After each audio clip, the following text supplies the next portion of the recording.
Circle of Inevitability, capítulo 1063. Ajudantes.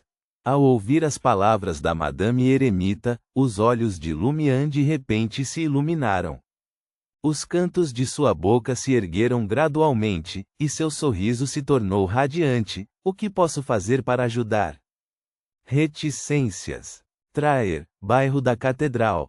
Na entrada da Catedral Patriarcal da Igreja do Vapor e da Maquinaria, com suas imponentes chaminés negras como ferro, Lumian, usando um chapéu macio de senhora e o rosto coberto por um véu negro, olhou para cima por 2 segundos antes de passar pelas portas abertas para o interior. A primeira coisa que chamou sua atenção foram grossos canos branco-acinzentados cruzando tudo, alguns presos às paredes, alguns apoiados em pilares, alguns serpenteando pela cúpula. Eles eram componentes de uma máquina a vapor gigante, ou melhor, esta catedral era composta por uma máquina a vapor gigante e vários outros grandes dispositivos mecânicos. Atualmente, nenhum calor é irradiado por esses canos, mas quando chega o inverno, quando a gigantesca máquina a vapor funciona continuamente, toda a Catedral Patriarcal fica envolta em calor, permitindo que os fiéis experimentem o prazer do início do verão. Lumian então viu muitos fiéis saindo, aparentemente tendo acabado de ouvir um sermão, ainda imersos na atmosfera solene. Lumian passou por eles, caminhando em direção à área do altar. Muitos crentes, tanto homens quanto mulheres, de repente encontraram seus olhares seguindo essa pessoa alta e bonita, inconscientemente virando seus corpos para os lados e olhando para trás. Lumian caminhou para frente naturalmente, nem rápido nem devagar. Chegando à primeira fileira de assentos diante do altar, ele olhou para o emblema sagrado triangular representando o deus do vapor e da maquinaria, seus olhos se movendo lentamente entre os símbolos de vapor, engrenagens e alavancas dentro do triângulo sólido. Naquele momento, ele não estava pensando em quão sagrado ou mecanicamente belo aquilo era, mas sim ponderando uma pergunta: se o deus do vapor e das máquinas realmente evoluísse para o deus da energia elétrica e da tecnologia da informação, como seria esse emblema sagrado? Lumian controlou seus pensamentos blasfemos e, sob o olhar atento do bispo pregador, sentou-se na primeira fileira, perto do corredor central, levantou as mãos, abaixou a cabeça e começou a rezar. Quando sua intuição espiritual lhe disse que o bispo havia desviado o olhar, ele enfiou a mão na sua bolsa do viajante. Ele pegou um celular, aquele que ele usou na Cidade dos Sonhos. Claro, isso não era real, mas sim algo criado a partir de suas memórias pela Madame Justiça. Não tinha função e não duraria muito. A tela do telefone de tecido se iluminou, exibindo uma caixa de diálogo do WeChat entre Lumian e Estiano. O conteúdo da conversa mostrou Estiano enviando a Lumian um mini-programa chamado Destruidor de Informações. Lumian segurou este telefone falso, onírico, e começou a rezar novamente: Grande Deus do vapor e da maquinaria, você é a personificação da essência, o protetor dos artesãos, a glória da tecnologia. Por favor, conceda-me novamente a habilidade de destruir informações, válida por 1 semana. Depois de orar fervorosamente, Lumian desenhou o emblema sagrado triangular sobre o peito com a mão direita. Ao mesmo tempo, ele sentiu uma mudança sutil.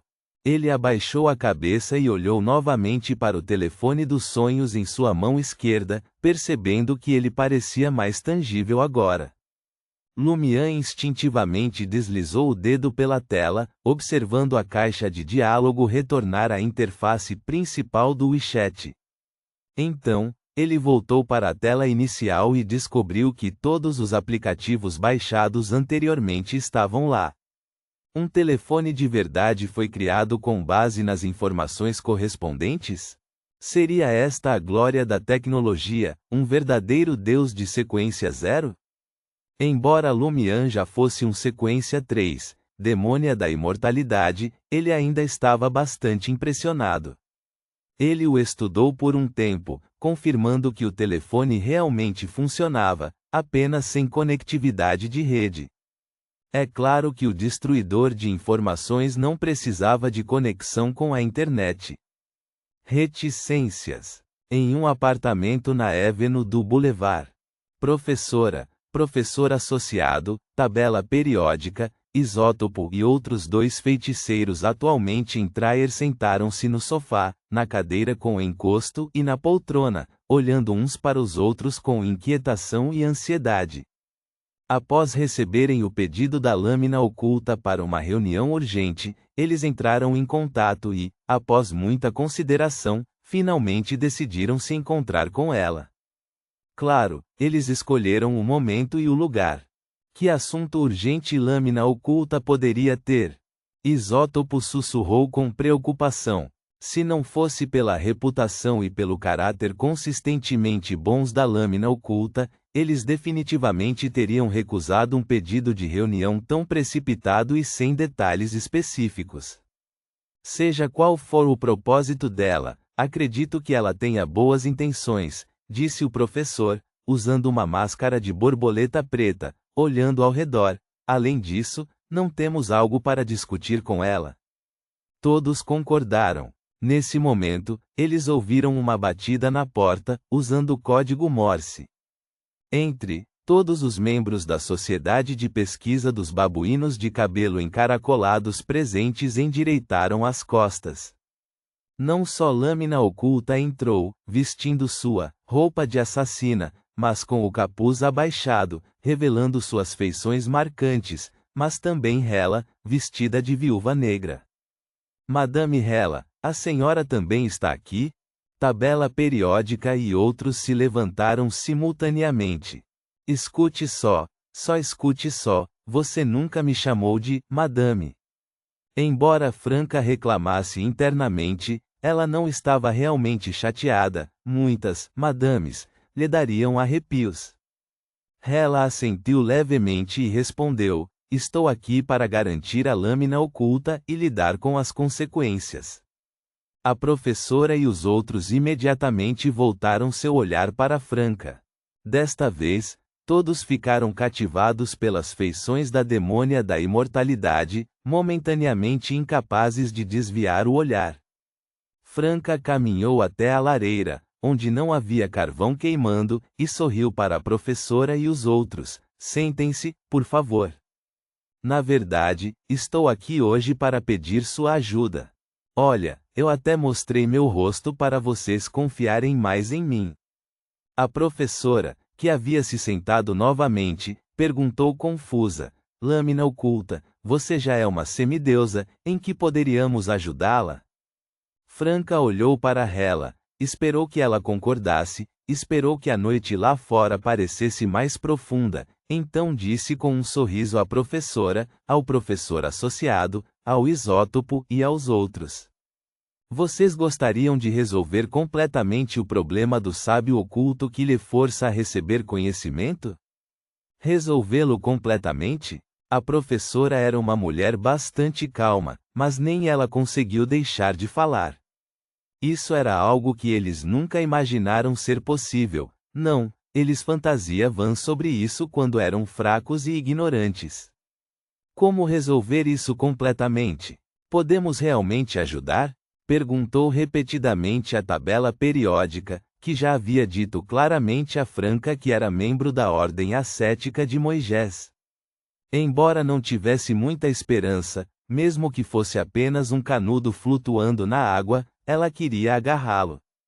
Os outros feiticeiros presentes compartilhavam a mesma mentalidade. Franca não respondeu imediatamente, observando enquanto eles faziam uma pergunta atrás da outra.